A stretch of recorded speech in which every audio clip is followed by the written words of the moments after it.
Hey guys, Uncommon Ramen here. For TCG Tuesday, sorry about that. I decided to look at an Innistrad Midnight Hunt bundle. These were the first time that they started using set boosters instead of draft boosters, and in light of the fact that we are still waiting for Kamigawa Neon Dynasties in February. I don't know. I guess I didn't know what else to do. There is a video hopefully soon for some Modern Horizons 2 stuff, but we'll see where that comes in. And I still have not pulled a Meathook Massacre, so maybe today's the day we get lucky. Who knows? I've opened a lot of this product, and so especially as far as collector's booster boxes are concerned, I've actually opened 2 collector's booster boxes for this set, and I haven't done that since Ikoria, I think. And I still haven't pulled a Meathook Massacre, which kind of justifies the singles cost for it right now. When I had last checked, it was I think it was like 54 on TCG Player. It might have dropped, but not by much. I would imagine that it's still in the, high $40 range. So who knows? What is all this on the inside? Oh, there's like a mask. Oh, interesting. Harvesttide mask kit on the inside of these things. Maybe I'll have to show that on camera. That's kind of interesting. We'll hold that aside. Well, heck, why not do now? How do I do this without damaging it? Oh, they made it easy to pull apart.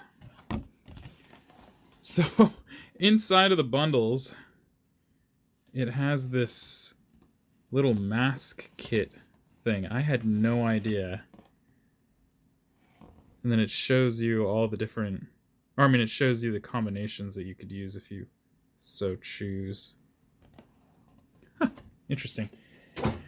Anyway, jump in. We have our glow-in-the-dark die, which I thought was such a cool idea.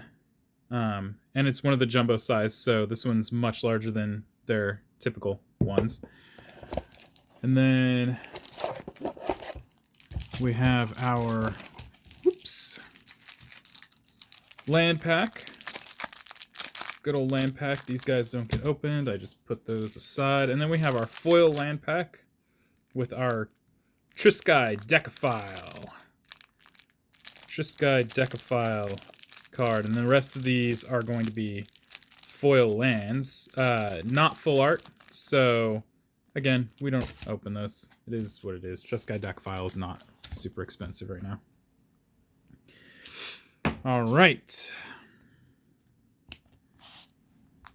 We're going to jump in. Again, these are set boosters, so there's a chance for list cards here. It's hard to tell in these boosters because this back card could also be one of those double-sided card placeholders. So there's a chance that that's what that is. A pretty high chance, actually. Got our Brutal Cathar. This is what it is, right? Brutal Cathar, yep. Plains. Some connected commons and uncommons. Okay, in our showcase slot, we have a Village Watch. We have a Kessig Naturalist. We have a Dawnheart Mentor. We have a Pithing Needle. Okay, that's another one that I hadn't pulled in a while. It is a reprint from Kamigawa, the original Kamigawa series. Very good card. I do believe, though, it has dropped pretty significantly in price because of the reprint. But, as far as from a play standpoint, super happy about that pull. Very nice. Then our foil is going to be a Bat Whisperer. Oh, it is a list card. Invisibility. All right. There you go. Nice little common here to make your creature unblockable, except by walls. So, obviously, Whisper Silk Cloak is still easily better, but it's what it is. Okay, so this back one is not a list card. We got ourselves a day and night tracker.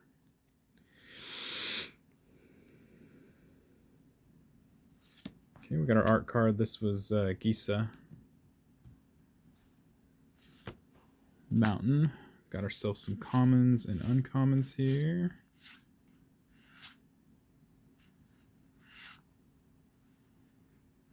We have Lind Cheerful Tormentor. So if you keep track of my channel and you actually watch some of these videos, which I don't, I mean, obviously some of these are very long. I did a really fun janky build with Lind Cheerful Tormentor. Obviously, we could definitely optimize that deck, but fun commander, honestly, very fun commander. And I've had to retweak it a couple times because curses are a very strange permanent. At least for when you're trying to figure out like who owns what and so on and so forth. So I've had to retweak it a bunch of times because of my misunderstanding of how curses work. So Lind Cheerful Tormentor, not a bad pull there. And we also have Curse of Shaken Faith, which I guess goes hand in hand with Lind Cheerful Tormentor. And in our foil slot, we have Rite of Oblivion, which is a very, very beautiful art. Exile target and online permanent. Not bad. And then we have our day and night tracker. Go ahead and put that over there.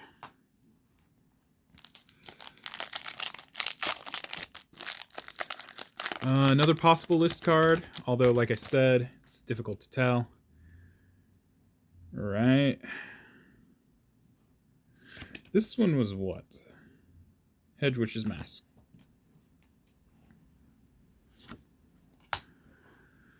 Get through our commons and uncommons.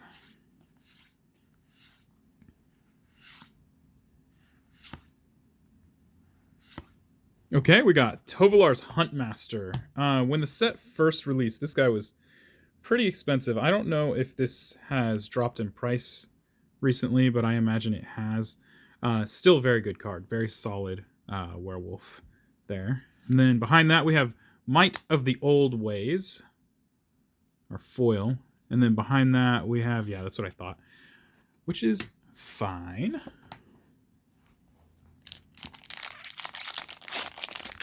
Lind Cheerful Tormentor, not bad. All right. Got a foil planes. Very cool. All right, we're going to jump through these really quick. In our showcase, we have a Bird Admirer. Last two packs did not have any showcase, so that's very interesting. We also have a Harvesttide Infiltrator and a Dawnheart Rejuvenator. Followed by Florian, Voldaren Scion. Not a big hit. We have a Tavern Ruffian in the foil slot in its showcase. It's a neat card, but yeah, not a big deal. Another possibility of list. No guarantees, though. We've got Lear. That is his name, right? Lear? Yeah, Lear. Which is a very good card. Got a Plains.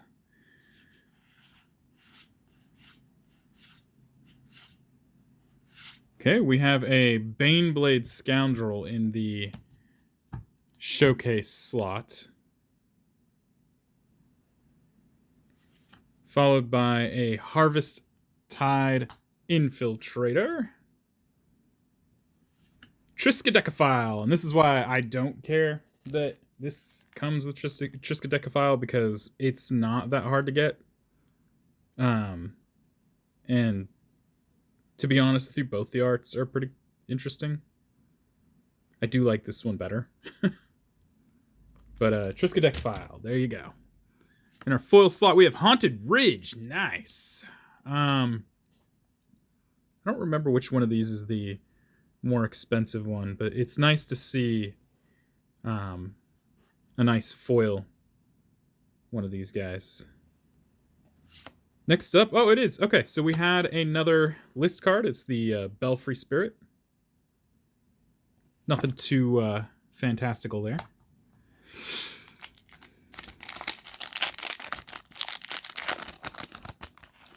Okay, we have our 3/3 beast or 4/4 beasts on the back there.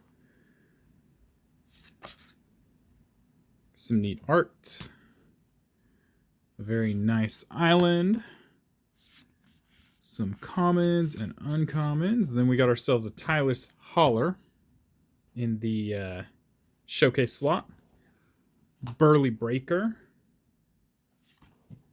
Tavern Ruffian. We have Visions of Ruin. I think one of these, part of me wants to say it's the Black Vision, is actually being used in Commander decks. I don't know so much about the other Visions, or whether they're actually any, if there's any use in putting them in your deck. But next up we have a Shipwreck Marsh. We'll take it. Shipwreck Marsh. And then in our foil slot, we got Siege Zombie. If you just like paste over Attack on Titan, people might get triggered. And then the last card is a token. Okay, we got our last 2 packs here. I think this is about the time where the set boosters kind of went south as far as value is concerned. I think, let's see, we've opened 9. 1, 2, 3, 4, 5, 6, 7, 8, 9. How many boosters come in here? Well, let me just check. 8 boosters. Okay, so there's 8 set boosters in here. We have 1, 2, 3, 4, 5, 6, 7. This will be 8. So really, we only pulled a disappointing amount of value in this. Okay, so that's some art card right there. We got an island. We got some connected commons and uncommons. We'll just sift right through these. Okay, we have a Shady Traveler in our showcase slot, followed by a Dawnheart Rejuvenator. And a Hostile. Love it. Hostile.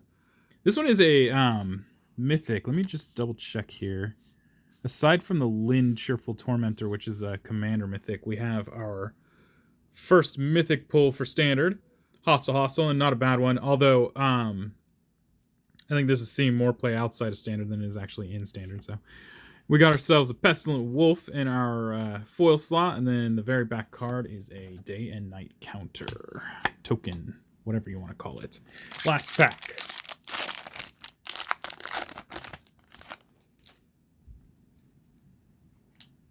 All right, we got Tovalar art.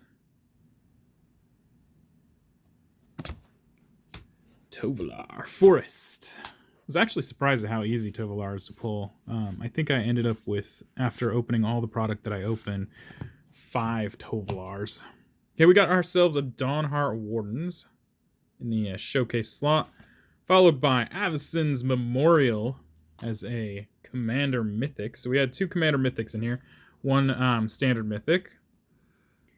This would be really good in... I mean, not really good, but this would be good in a Super Friends or a Saisei Green-White. Anything that's running a lot of legendary permanents. But it does cost 8, so it's 8 with white. But again, if you're running Saisei, you're running green, so you got the ramp suite. It's not bad, but it's not great. We also have Curse of Silence. Now, Lind Cheerful Tormentor cannot play white curses.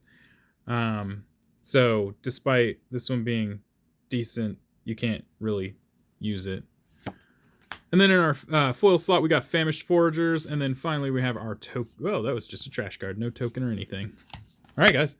That is the bundle for Midnight Hunt. You'll get yourself that nice little promo Triskaidekaphile that... it will stay in this plastic forever, I think, because I don't need it. Or maybe it will get given away. I don't know. We shall see. Anyway, if you like the video, please like and subscribe. And if you have any comments or questions, leave those down below. I will be removing negative comments because we don't need that. Let's keep it classy, guys. And if you feel the need to support me, hit me up on my Patreon at patreon.com/uncommonramen. I do all of this in my free time. So any amount of support, no matter how little, will help me to bring more of this content to you more often. And guys, that is it. Peace.